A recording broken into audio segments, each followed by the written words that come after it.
Really crazy just how quickly Venezuela has just tanked their oil production.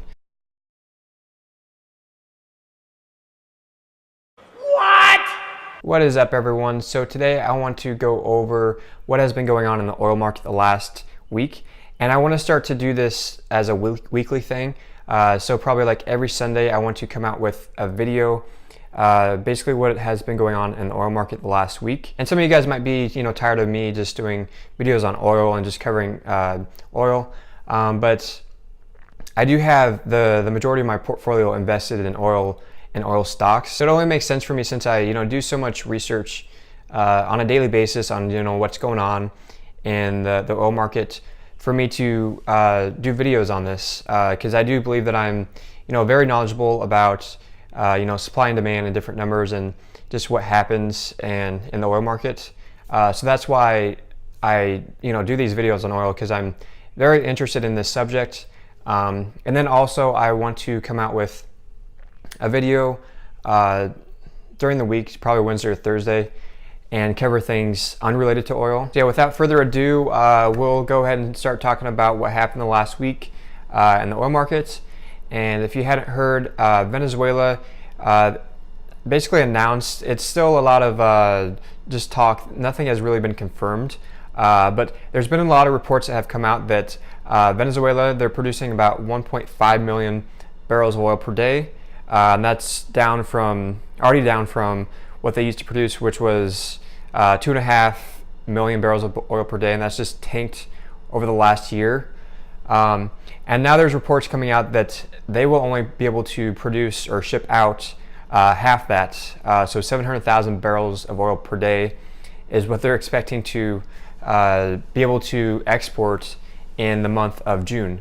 And if these reports are true, this is going to be just really crazy, just how quickly Venezuela has just tanked their oil production. This is, I don't want to get too political, but this is a great example of what can happen with socialism. And in the last video I talked about there was a report that came out that Saudi Arabia and OPEC would, or basically Saudi Arabia and Russia, which are both members of OPEC, would be willing to increase production by 1 million barrels of oil per day. And in that video I said basically that's very false. Unless this production is lost, they will not be willing to, they're not just going to come out and flood the market with 1 million barrels of oil tomorrow just like that. They can't do that. They have, Saudi Arabia has some spare production. Russia has very little.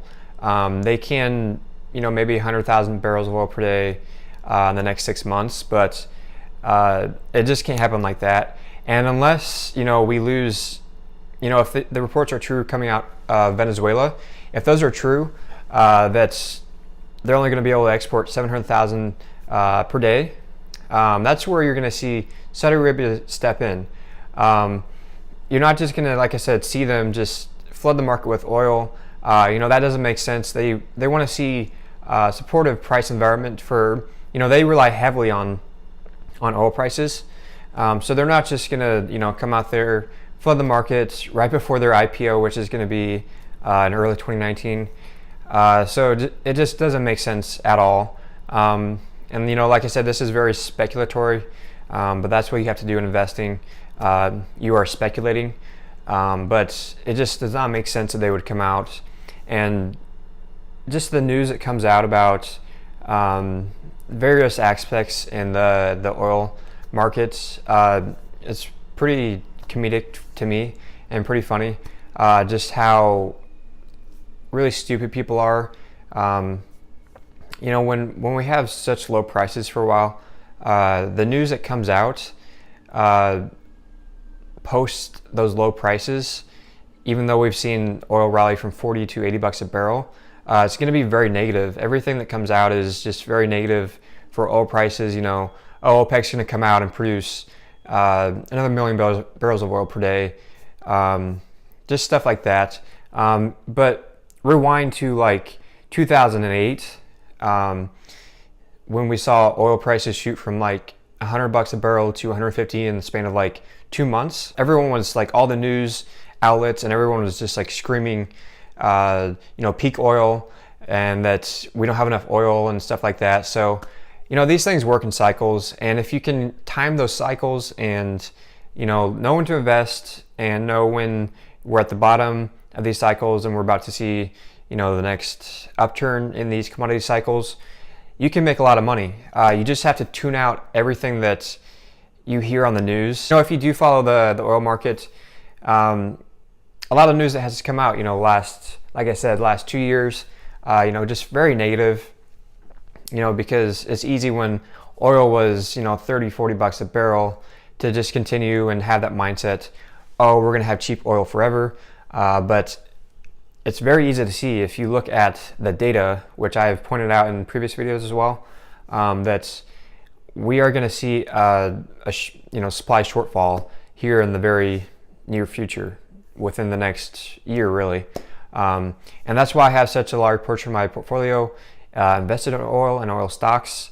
And if you have not seen my previous videos on what my favorite stocks and ETFs are for oil, go and go back and watch those. I'll link those down below. And now I want to show you guys a chart of, just kind of go over some of the technicals with crude oil and Brent. So we'll go ahead and jump into my computer for that, and I'll just go over kind of, you know, we saw a pullback in Brent oil from 80 bucks, now it's back down to about 75 bucks. So I'll just go over some of the technicals in that. Alrighty guys, so here is a chart of Brent crude, and so yeah, as you guys can see, rallied all the way from 44 to a high of 80 bucks just really last week. And we saw it, you know, tank down to about 74, 75 bucks. And that was on the report of Saudi Arabia and Russia increasing production by 1 mil per day. And as I talked about previously in the video, I think that's very false. They do not have that much spare capacity to just turn it on just like that. You know, they cannot increase production by 1 mil per day tomorrow. You know, it takes time to increase production. So, I mean, Saudi Arabia does have much more so than Russia has spare capacity, but I believe that's really around 500,000 per day. And Russia has very little. And the only way that I see them stepping in is if we lose those barrels of oil from Venezuela and Iran. Otherwise, they're not just going to come in and, you know, flood the market with oil.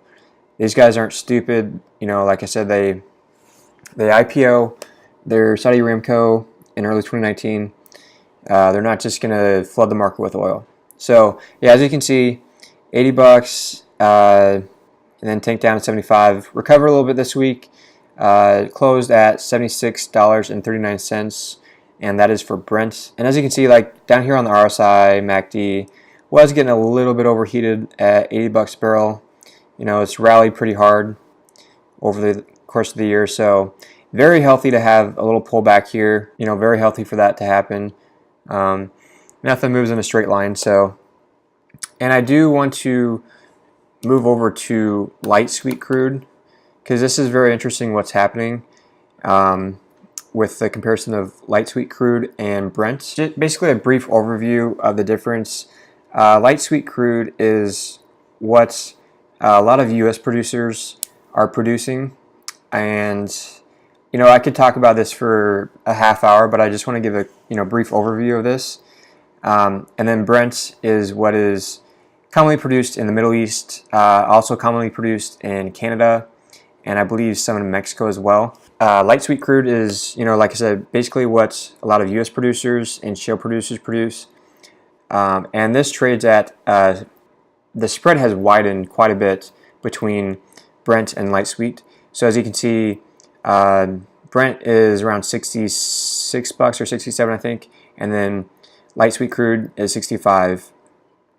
So that's trading at a almost $12 spread between the two, which is not normally that wide. Recently it's been around $5 and it has widened to about $12, and I really don't see this improving much, and this is due because the US is increasing production so quickly, and basically the refineries around the world are only set up to produce so much light sweet crude. So a lot of the additional oil that's being produced by U.S. shale really can't be refined. Also because of the pipeline capacity, we only have so much capacity in the U.S. And pipelines to ship out so much. So that's why you're seeing a huge boom in trucking, because they're just trying to truck all this oil out of the basin down in Texas, because they're just running out of pipeline to ship this. So that's why you're seeing this spread really widen, because U.S. shale is growing very quickly.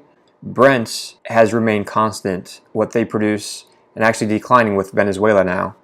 So that is why you're seeing this spread widen. And if you can target companies that get or produce Brent and get Brent pricing, for example, Colorado Resources. So these guys are based in California, obviously, and they actually produce Brent oil.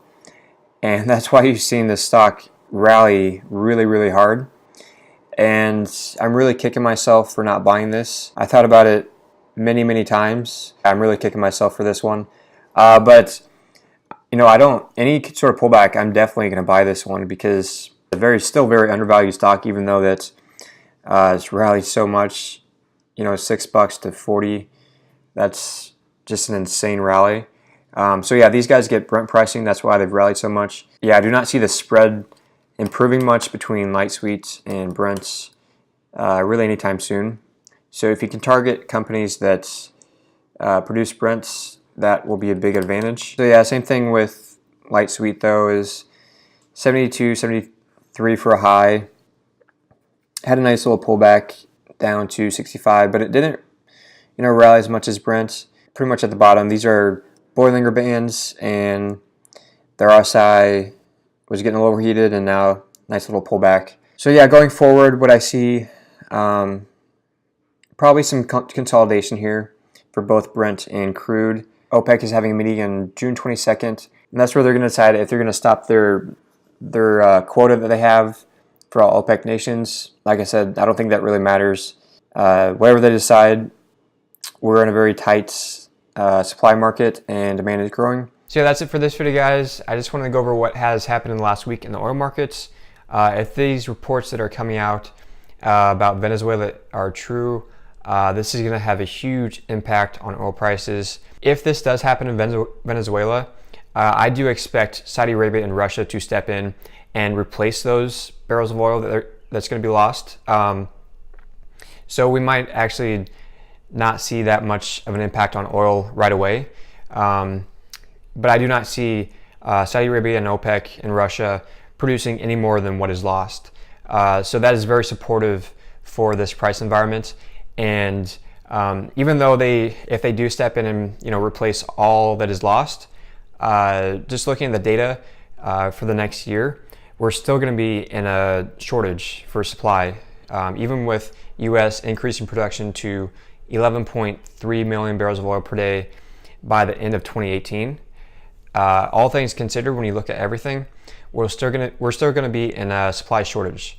So this is why I'm just so bullish on oil. And in the comments down below, go ahead and let me know what you think about what has been going on in the last couple weeks. Whether you think these reports are BS, what you think is going to happen to the oil prices of oil. Just whatever you want, go ahead and comment down below, and I'll do my best to reply back. And yeah, that's it for this video, guys, and I'll see you guys in the next one. Hey,